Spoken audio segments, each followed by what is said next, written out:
Welcome to our channel. Today we how to subscribe with Vanguard for dividend reinvestment alerts, complete guide step by step clearly. To begin, open your preferred web browser on your computer or mobile device.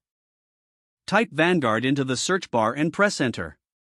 Click on the official Vanguard website link in the search results. Once the page loads, locate the login button at the top right corner.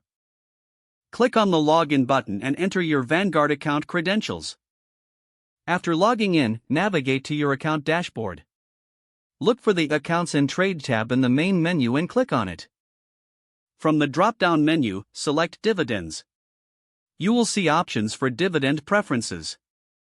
Click on the Reinvest Dividends box to select it. Next, find the section for alerts and notifications. Look for an option labeled Dividend Reinvestment Alerts. Check the box next to Dividend Reinvestment Alerts to enable notifications.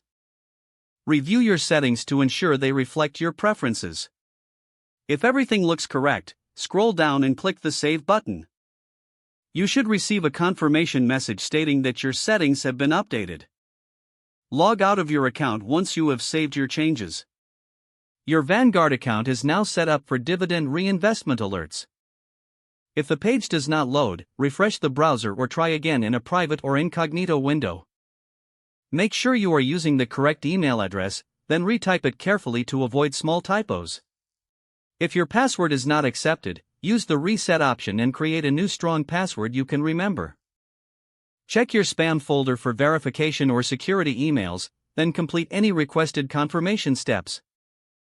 Enable two-factor authentication if available to improve. After signing in, review your profile details so your contact information and settings are accurate and current. If you see an error message, note it down and try again after restarting your device and internet connection. Log out when you finish, especially on shared devices, to keep your account and payment information secure. If the page does not load, refresh the browser or try again in a private or incognito window. Make sure you are using the correct email address, then retype it carefully to avoid small typos. If your password is not accepted, use the reset option and create a new strong password you can remember. Check your spam folder for verification or security emails, then complete any requested confirmation steps. Don't forget to like this video and subscribe to our channel for more step-by-step tech guides.